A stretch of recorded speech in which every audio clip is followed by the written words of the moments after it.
there were times when we moved into the house that we're in now, Jeremy knew he had been in what we call a jobby job, a corporate job, because we had some ministry here. He had taken a little break, and he knew God was calling him back into ministry. And I was like, babe, we just bought this new house. Right. Like, how in the world would we bought this house expecting a certain income. Yes. This new income, I can't even we're not going to be able to pay the bills. Yeah. But we trusted God, and we continue to faithfully tithe, and I can just tell you, He just made a way. Yeah. He made a way. Hey moms, welcome back to the Gather Moms podcast. We are so glad that you're with us in our Mama Said series. And today we are talking about the money tree that nobody has growing in their backyard. What is that? So what do you say? Money doesn't grow on trees. Money doesn't grow on trees, yes. Yeah. Okay, so we have similar phrases to that But today. they give that wedding gift sometimes where they tie dollar bills to a fake tree and give it as a wedding gift. Yeah, I feel like that is false advertising. Yeah. You should not let couples believe that is true. Well, and what a beatdown to have to untie all of those. I'm sorry. If you want to give me a money tree, I'm going to take With it. dollar bills? Yeah, girl, I will take them off one by Ma'am, one. Yes, I will. Hundreds. I'll take increments of... Listen, at the way our economy is right now, I will take dollar bills as well. Anything helps. A dollar bill is not going to get you anything. You can't even step out your front door with a dollar bill. 5 of those are going to buy me an iced coffee. So yes, ma'am, it will. Will it? Yes. It barely covers mine. I mean, it's only a tall, but it's something. So Okay, at Dutch Bros, if I get... So because some days I have to go all in on the cold brew. So if I get a large cold brew with cream. It's very simple. Yes. It's really sad, my coffee drinks. I can't drink anything fun. But anyway, if I get that and then I give them the 10% tip, the total is $666. You pay $666 for just a cold brew? It's a really tough situation. I'm telling you. That feels expensive. It's very expensive and feels insane. It's just brown water. What are we doing? Okay, listen. How have we gotten to this point? I was signed up for the automatic tip at Dutch Bros, and I was giving them 50 cents. Every time? Every time. Yeah. Which, on the coffee that I got, that is way more than 10%. Yeah. I'm 100%. 50 cents is generous. So the last time I didn't tip, Abby got so mad at me. She was like, Mom, I cannot believe you did not tip them. And I was like, Abigail, they are just taking my order. Somebody else is making it. I feel like... it's spreading the love that everybody just gets to make their base salary and be happy. She gave me the hardest time for that. Wow, And I that's was hilarious. You're like, okay, ma'am, why don't you use your money? I know. But listen, I love you, baristas. You're my favorite people. All right, so this episode, the title is The Things Moms Say, I'm Not Made Out of Money. Definitely not. Which is a funny thing to say. Yes. But I say it. I have definitely said that to my kids. 100%. Okay, so we're going to play like a semi-version of The Price is Right inflation version. Okay. You know that we didn't buy any of these things in the bubble. I'm not going to have any fat clue. No. This is fine. No. And actually, you might have heard me say this earlier. Okay. So a gallon of milk in 2007. How much do you, in 2000, how much do you think a gallon of milk cost in 2000? 99 cents. Okay. $2.70. All right. How much do you think it cost in 2020? $4.59.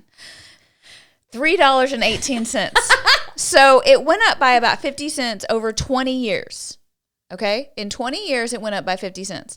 How much do you think a gallon of milk costs in 2024? $4.59. Yeah, $4.33. Okay, I was close. Okay, so but in 4 years, it's gone up by almost $1. That's a lot. Where in 20 years, it had gone 50 up by... cents. Yeah. Do you remember at Brahms when you could buy 2 gallons of milk, 2 for $4? No, now see, listen, I remember when we were early friends and you were like all in on the Brahms milk. The Brahms milk is the best. Do y'all still buy Brahms milk? No, because it's too expensive and Brahms is not doing 2 for $4. So if you're not going to do 2 for $4, I'm just going to go buy the generic at Kroger. Yeah. But I would make a pit stop at Brahms every week to buy my milk because it was that good. Well, and like, I don't even know, this is like median, like, I don't even know like what organic milk, I can't even imagine. I cannot even imagine. Okay, let's think about eggs. How much do you think eggs cost in 2000? 99 cents. 91 cents. 90. Oh, really? Yeah. Oh my gosh. How much do you think they cost in 2020? I think they're like $4.50 now, so maybe $3.50. Okay, so this is like fascinating to me. So in 20 years, eggs went from 91 cents to $1.51. So they went up by not bad at about all. 60 cents in 20 years. In 2024, ma'am, eggs on the low end cost $3.20. Yeah. So it's twice. Yes. It's double the price in 4 years. Listen, y'all got to go to Costco to get them 18-pack eggs. They're cheaper. Do it. Do it. There's just wild stuff. So I got all of this from legitimate source of the U.S. Bureau of Labor Statistics. Oh my gosh. That's the government. They lie to us. Ma'am, prices for bread are 122% higher. I believe it. Like in 2000, bread was $1.58 and now it's $2.54, you know? Yes. Yes. So, okay, but I think this is where we're all really feeling it with the money thing, is in the homes. Okay. Home buying, home prices. Oh, yes. All that stuff. Yes. All right, so this is wild to me. Home values have increased 162% since 2000. I believe it. Okay, so they're worth 162% I thought it was more, though. While income has only increased by 78%. So no wonder people can't afford houses, because the homes have increased by 162%, while income has only come up by 78%. House prices have increased 2 times faster than income since 1985. And then I thought this was really interesting. If home prices had grown at the same rate as income, like where it was kind of like keeping pace, sure, then the median house in the U.S. would cost around $294,000. Oh. Whereas right now, the median home is like $433,000. Yes, because when you say 200-something thousand, I'm like, well, that sounds way more reasonable. That sounds than awesome. What we're Let's go paying get now. Let's go get a new Everybody house. gets a new house. Woo! Yeah, but it's just crazy, you know, how it's outpacing it. I remember we bought paint to paint my daughter's room, and for a gallon of paint, I was like, what is happening? Yes. This is insane. Yes. You know, we feel it in everything. We feel it in sneakers. We feel it in clothing. Well, and to me, I guess my struggle is that I don't feel like the amount that I'm paying is worth it. Yeah. Like, I'm like, I don't think that house is worth $499,000 because it shouldn't have to cost that much. No, So then I know. feel like I'm getting cheated out. Yeah, but I feel like $499,000 is like a good deal on a house. You know what I mean? Like the way that we think about numbers now is just absolute banana pants. It is. And we still are feeling, we live with these children and with ourselves that, you know, get these things in our mind that we have to have. Yeah. So was there anything for you growing up that, okay, just let your brain think for a second, because I know you're the worst at remembering your childhood. I should have warned you. I'm sorry. You should have. But we've actually talked about this before, and I sent you a picture of this. But for me growing up, the thing I had to have was Jabot shorts or jeans. Which when Kate sent me this picture, I did not recognize them. I had never seen them before in my life, and I was confused why they were purple. Listen, looking at the pictures now, because I went to try and like find some on eBay. They're the ugliest things. There is no reason why that should have, in my mind, been like the pinnacle of success. Were they actually purple? I had a purple pair of jeans. Okay. But my very first thing that I got was a pair of denim shorts. Now, let me tell you, in 1992, that pair of denim shorts was $50. That's really expensive for 1992. Yes. Like, I cannot believe my parents bought me those. But I remember I think it was like my 6th grade birthday or something like that, I got a pair of Jabot shorts. Oh, my goodness. And I thought I was cock of the walk. You know, like, do not get near me. I am fancy.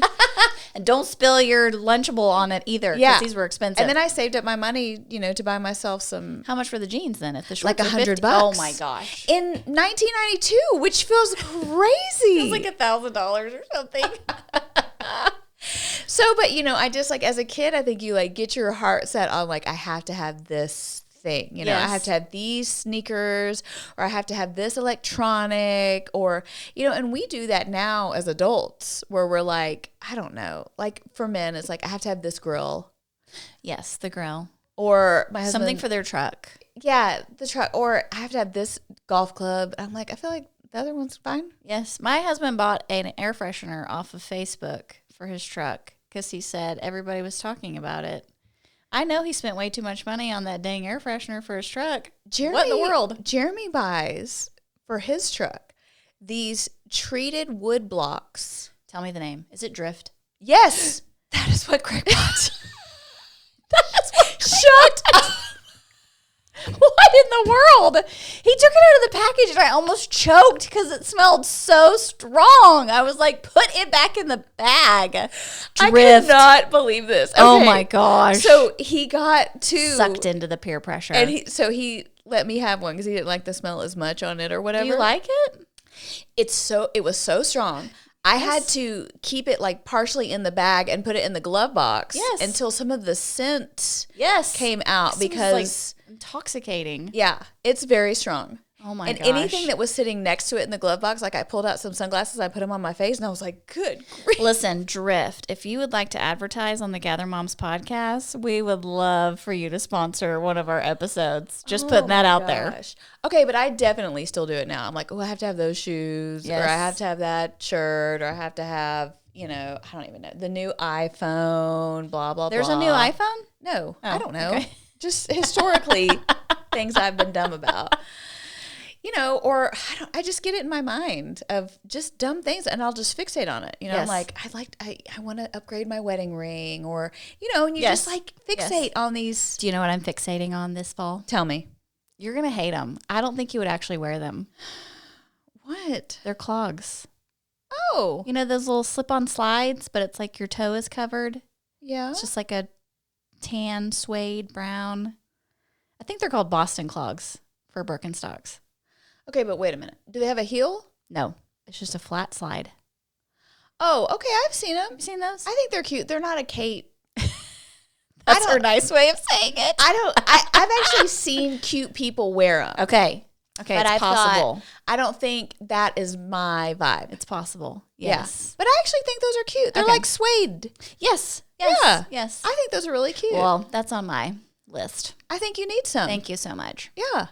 But it can be hard. Like, it can be hard with, you know, our children wanting things, you know, and asking for things. Like, you've got a bougie kid. I'm not meaning to label him. I know. I know. We're working on that, not labeling him. But listen, he came home this weekend and there were many conversations had about the things that he wanted. So really? Yes. It's still there. Is he buying things with his own money, or is he expecting you to buy them? He has bought a couple things. In fact, he's learning the pain of mailing things back to return them. Okay. Because he's ordering online and not everybody has free returns. So he did text me from the UPS store and say, are you willing to pay the shipping? And I was like, no, son, I am not willing to pay the shipping to return that item. You bought it. You pay to send it back. So, yes, we're there. That's amazing. And I told him, you do not buy things that do not have free return. Yeah. Like, if it doesn't have free return, then you're not having it. Yeah. Yeah. Agree. So, and I have a middle school girl, and these babies just think they should be wearing Lululemon. Yes. You know what I mean? Yes. And it They don't want Shein no more. Well, you can incorporate some of that, you know, but like for their splurge thing, like they, you know, they want to be wearing Lulu stuff. And for her like 13th birthday or whatever, my mom took us and let her buy a few things. But I mean, it's just insane. I know. When that total comes up, you're like, I cannot believe it costs this much. It doesn't cost that much. That's the problem. It does not. And having to coach her through, okay, listen, you look really cute in that, but you could get those exact shorts at Old Navy. Mm-hmm. You know what I mean? Yep. Like pick the couple of pieces that you feel like or that you couldn't get somewhere else. Right. But yeah, you know, just the things that they are into. And kids with sports, there's, you know, all the things that they want to have for that stuff. Yes. And I don't know, they're just all these big ticket items. And we can easily just kind of always be wanting something. Yeah. And start cultivating a spirit of discontentment. Oh, 100%. Yes. What do you think in you and your family kind of cultivates that in your life where you start feeling discontented? Well, I mean, my husband loves to plan vacations for us. Okay. And so he shoots for the moon. And I'm like, we don't got a coupon to go there. They don't really make coupons for that. So I think for him, it's always like if we're not planning a trip for our family, then he's discontent. Okay. Because that's just something he loves. Yeah. If I'm not getting an Amazon package on my porch, I mean, every other day, I'm like, what am I doing with my life? Yeah. And that is sad. That is sad, sad, sad. It is sad. Well, and because we live in this swipe culture of like, or Apple Pay. Yes. We're not seeing the money leaving our hands, you know? It's so true. And so it's just flying out into the world and you're like, Yes. It's fine. Yes. You know? Yes. So we aren't feeling the full weight of it. Like, I think it's really good when my kids have like saved up money to go buy something. Yes. And they have to feel the pain. And they pull that money out, Yes. you know, and they pay for it and they're Yes. like, what just there's taxes? Oh, They're- the tax, man. you know? Yes. Yeah. And it stings. I think for me, it breeds discontentment. The more I shop, the more dissatisfied I get. Yeah. It's Right? like more should make you happier, but it actually doesn't. Yeah. The more I'm looking online at stuff, the more I'm going into stores. Like, you know, that's why Target, I don't know that it was a good idea for them to offer pickup because that has saved me so much money. Yes. Because if I walk into the store, I all of a sudden become aware of all these things I had to have. Right. That I didn't know I had to have Until you saw it. in the parking lot. Yes. So if I could just, you know, do my pickup and stay my happy self in the car. That's what they say about groceries. Like when you shop online for groceries, you don't buy as much because you're not walking the aisle seeing all the cookies and extra things that you could buy. Yeah.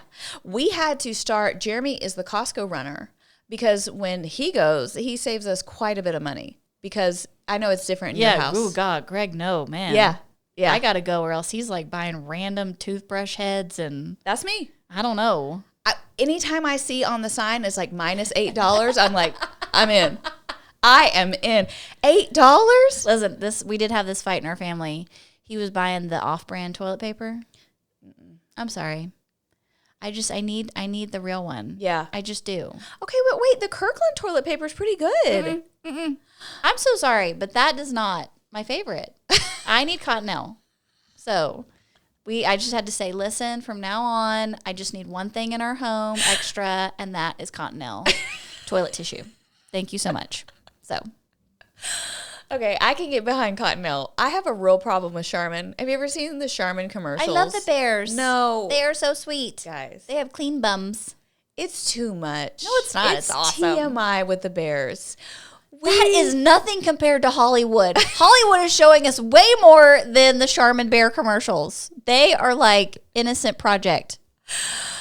Okay, so here's the deal with this whole money thing. Like, I think we're all feeling it. And we can really, when we start looking at the cost of things and we're looking at budgets and, you know, we're looking at shopping and especially like with the holidays coming up and things like that, we can really start to get anxious, overwhelmed, and feel very negative and have a real spirit of discontentment.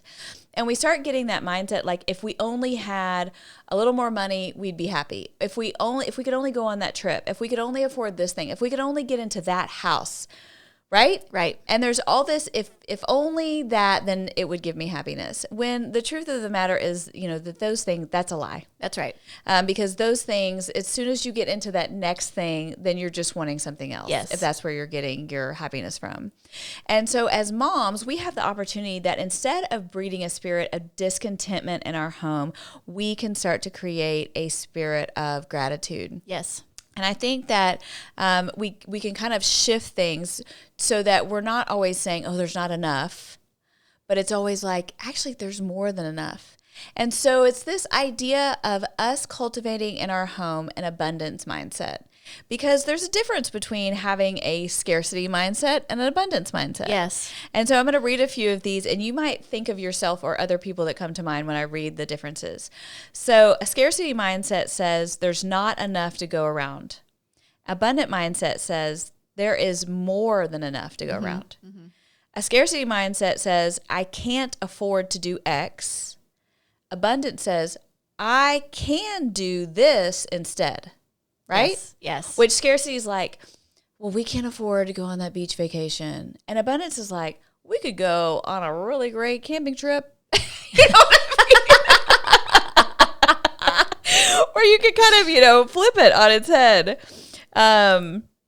I think scarcity too is all about self. Yes. What's in it for me? What can I get? How is this going to benefit me? Where abundance is about others and helping others and blessing others. And I think that, we can really get into a scarcity mindset in small things. We can have scarcity when we're feeding our kids dinner and it's like, no, you can't eat that much. You know what I mean? Even when we go out to eat and I'm like, order the kids' meal, order the kids' meal, order the kids' meal. Yeah. But I think that's even just in the way that we're framing it, because I think that we can have a conversation with our kids of like, hey, we're going to choose to order these things at the restaurant so that we have money for these other things. Right. Instead of being like, okay, we can only afford for you each to have one nugget. You know what I mean? You have to drink water. And only water. Dude, if my kids get to order a soda at a restaurant. Because the soda is the bill. That is now the bill. Splurging. Yes. $3.50 for a soda is they are stealing from us. Yes. Does not Everybody's cost that drinking much. water in the That's Henderson right. house. Yeah. I think it reframes just kind of how you see how you spend your money. I think it reframes your job. So that when you come home from work and you're talking to your kids about your job, instead of being like, ugh, I have to go to work. It was such a beatdown today, that we say from an abundance mindset, I have a job. Yes. I have a job. I actually was complaining to my husband about my job not that long ago because I have a big thing coming up and it does get stressful. Yeah. And he was really kind to me in the way he said it, but he basically was like, hey, I know that's a lot, but I need you to remember that you are getting to be a part of growing the kingdom of God. And so, dang, Jeremy. I know. That hurts. So he was like, I think that you could actually go in, because, you get the Sunday scaries of like, Monday's coming. This is, it's going to be a lot. Yes. And he was like, I think you can actually go into work tomorrow with joy because you get to go and be a part of helping grow the kingdom of God. Did he hand you an iced coffee when he said that, just to like soften the blow? I don't know why my spirit was receptive, but I went to my office the next day and I wrote it on a sign on my wall. Because I was like, yes, that was the reminder that I need. Because I have been working from this scarcity of like, I don't have enough time. I don't have enough energy. I don't have enough help. Right. Those are all the things I was saying. Yes. And to flip that and go, oh, no, I get to do this. I have a wonderful job. I get to work with these wonderful people. You know what I mean? Yeah, that's so good. I think in an abundance mindset, we give to others generously. And so we're not as worried about what I'm going to get, but what I can give. Yes. And we kind of create that in our home. And so we talk to our kids about, hey, this is how much mom and dad make. I'm going to talk about that in a minute, about being open about finances. And we give at least 10% to the church. Right. And we give out of this part of our wages. And, right. We do this because we believe in it.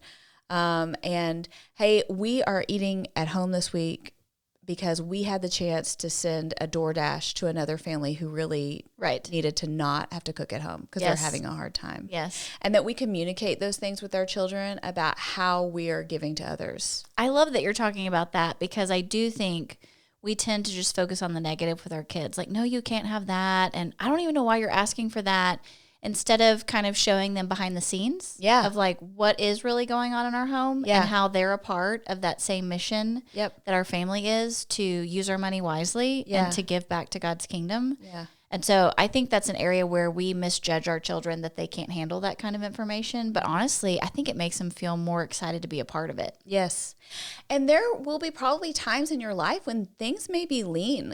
I remember when Jeremy and I were first married, he was working as a pastor and, not making a lot of money.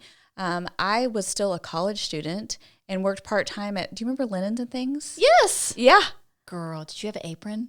Yeah. I did. Awesome. I worked part-time there, and then that's awesome. We, to make a little extra money so we could pay the bills, we cleaned the church that he was working at. He asked if they would hire us to be the janitors for the church. Yes. And we cleaned his mother's hair salon. That's once a amazing. week. And so, we just figured it out, but things were very lean. Right. So we weren't going on extravagant trips and we weren't redecorating the whole house. And there were times where it was like, we don't really know how we're going to pay the bills. Yep. But looking back, I see God be so faithful to help us live under our means so that we could continue to be generous to people during those times. Right. And one of the things we have talked with our kids about with tithing, because they, they're kind of like, wow, that's a lot of money to give away. Right. Yeah. And we have been able to say to them, and then like now that our son has a job. And now he's going to have the opportunity to tithe out of his paycheck. And he goes, wow, that's a lot. Yes. And to sit him down and go, Caleb, we understand. But what we can promise you is that this would make me cry. God has always been faithful. Yes. There were times when we moved into the house that we're in now, Jeremy he had been in what we call a a corporate job, because we had some ministry hurt. He had taken a little break, and he knew God was calling him back into ministry. And I was like, babe, we just bought this new house. Right. Like, how in the world would we bought this house expecting a certain income. Yes. This new income, I can't even, we're not going to be able to pay the bills. Yeah. But we trusted God and we continue to faithfully tithe. And I can just tell you, he just made a way. Yeah. He made a way. And I think that's the God we serve, is a God of abundance. Agreed. When we look at him, look at Jesus.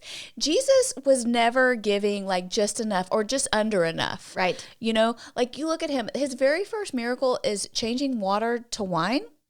And he's filling up these huge vessels. Yes. And it wasn't just enough, and it wasn't like the bare minimum. He brought out the best wine. At the end, everybody had plenty. Yes. You think about Jesus when he meets his disciples for the first time and he tells them to put their nets back in. And when those nets come back up, is it just enough to feed their family? No, girl. No, the nets are busting. Yes. The nets are busting because that's how he does. When you look at when he fed the 5,000, he knew, listen, he could have done the exact right math to feed those people exactly. You know what I mean? He's God. He was God. That's right. He knows math. But instead of that, it tells us that they picked up 12 basketfuls left over afterwards. Yes. Like if there's an extra kid, he's the extra kid. He gets a label. Look.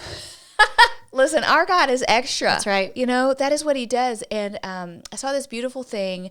The 23rd Psalm is so beautiful. And I feel like whenever I quote it, I always think about it in like the King James Version. Yeah. The Lord is my shepherd, I shall not want. Yes, he maketh me Yes. lie down in green pastures. He leadeth me beside still waters. Yes. Yes. But it's this beautiful, so it says, the Lord is my shepherd, I shall not want. The Lord is my shepherd, I shall not want. He leads me, but he leads me in green pastures beside still waters, Yes, right? yes. And then it goes on to say, my cup runneth over. Right. And so the cup wasn't just like barely filled Yep. or just enough. Yep. It's this abundance. Yes. But, when you look at that, there's this idea of the Lord is my shepherd. And so we're letting him guide us. Mm-hmm. We're letting him show us the way. Mm-hmm. We're trusting in him as he leads the way. We're not trying to figure it all out ourselves. And when we're trusting him as our shepherd, we can see the green pastures. We can see the still waters. Because I just feel like so often when we feel like we're in charge of our own finances and how we're going to get things done and all of that, it becomes very stressy. Well, yeah, because it's like your focus is so tiny because it's just on how you're going to make something happen. Yeah. Well, and like the people in Matthew 6, where it says, that they're worried about how they're going to clothe themselves and where they're going to get water and get something to eat. And Jesus says to them, the pagans, the people that don't believe in God, run after all these things. But your heavenly Father knows what you need. And then he says the solution, seek first the kingdom of God. That's right. And everything else will be added. Yes. And so we want to create that kind of atmosphere in our homes. Agreed. That even in inflation times, that we can live with a spirit of contentment, gratitude, abundance. Paul even said that in prison. He said, I have learned to be Content. content in any situation, whether having plenty or having little. Right. And we want to cultivate that in our children. Right. So I think there's a few ways that we can do that. Number one is I think we need to have conversations where our children feel involved in the finances. Agreed. Yes. In too many situations, I think two people end up in a marriage and one person does not want to talk about money at all. And the other one is like, feels comfortable with it. Right. And I wonder how much of that contributes to what the financial feeling was at home, or, kind of how the discussions went around finances. Sure. Was it stressful? Were they involved? Did they Yeah. get to learn how to manage money? Yeah. So I grew up, my dad was an entrepreneur. And in 89, when I was 7 years old, he started his business that he's now selling. That's a multi-million-dollar business. But what was really neat is he took me along the road. And so I remember him showing up at my parents' divorce when I was little. But the very first time that he made thousands of dollars on a job, he showed up to the house and he showed me what thousands of dollars looks like in cash. But it was a really neat lesson for me because I had been seeing him get it. Right.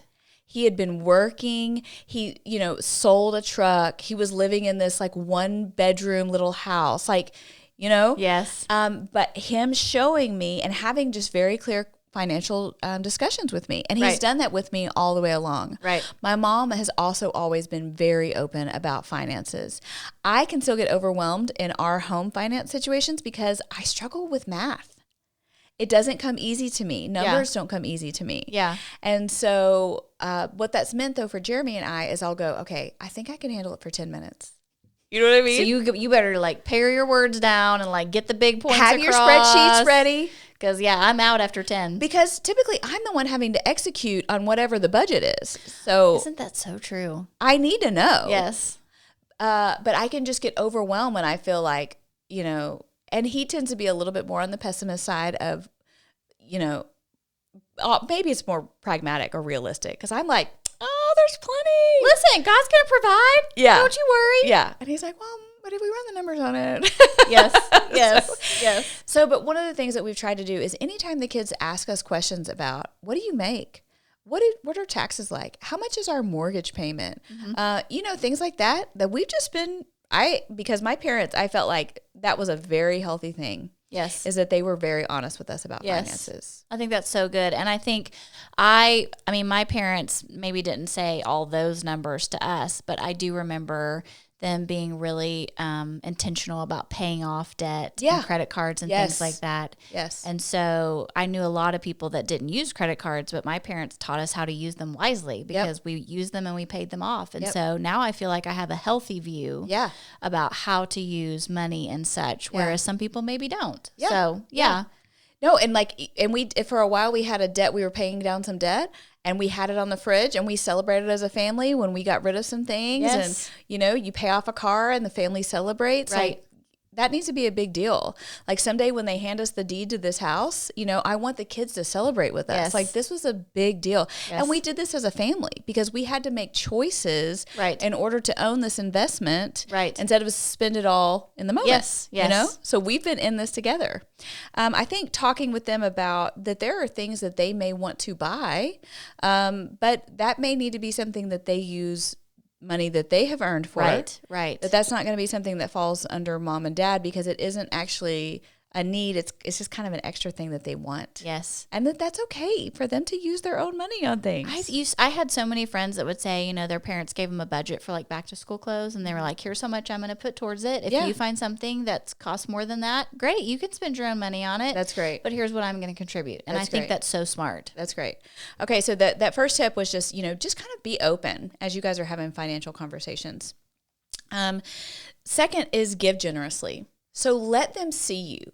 If you are taking a meal to someone, put the kids in the car. I know it doesn't make it easier, but put the kids in the car or a kid in the car and let them go with you to deliver the meal.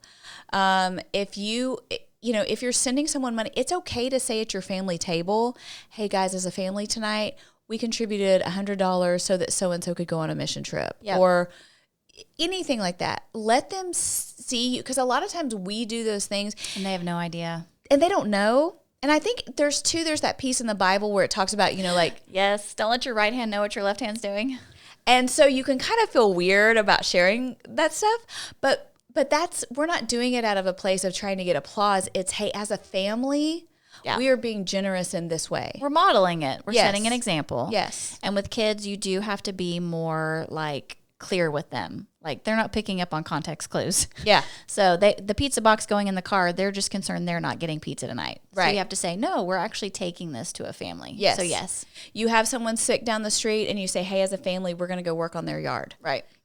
That the more you can be generous and that they can know how good that feels. That's right. When you're about someone else, when you're helping someone else. Yeah. It's contagious. That cultivates an idea of abundance. Agreed. Practicing gratitude. I think as a family, just, when you start to see that discontentment bubble up, that we stop and say, we're not moving another inch until everybody says 5 things we're thankful for. Yes. You know what I mean? I cannot tell you how many times I've done that, because you just start to see that bubble up and you're like, no, we're going to be a family that's grateful. Well, and it takes intentionality with that, because it's so funny that I feel like that's one of the most common things I hear talked about in the church is practicing gratitude, having a gratitude journal, saying what you're thankful for. But how many times do I not do it? Yeah. So even though I know what I should be doing, it takes intentionality to actually make it a common practice in your home. Yeah. And I think for us and our children, the other thing that we can really do to help with, our financial peace in our home is that we wait for wants. That if we get something in our mind, or our child gets something in their mind, they're like, oh, I just have to have this toy, and all of a sudden this money is burning in a hole in their pocket, that you go, tell you what, we're going to wait 2 days, or we're going to wait 3 days, or maybe it's Monday and you're like, well, we could go look at that on Saturday. And you just give them a second, kind of teach them to calibrate not being impulsive with making those financial decisions. Because looking back, it's just so silly, some of the things that we have spent money on that we thought we had to have, like my Jabot jeans, those dadgum jeans. Like, they wouldn't have made it on the podcast if you hadn't bought them, though. They served a purpose. But you just have these things where you're like, that's really not going to give what you want it to give. And so could we wait on those wants and just make sure that that's really where you want to spend your money, and kind of just teaching them to calibrate those It's things. so good. It was just so practical. All things that I think you can implement in your home today. Thanks. That's sweet. You bet. All right. So moms, as we head out, we feel abundantly grateful for you. I mean, talk about an abundance mindset. We are blown away that we get to do this, that we get to engage with you guys. We love you so much. We are so, so thankful for you. So thank you for spending another episode with us, and we'll see you next time. Bye-bye.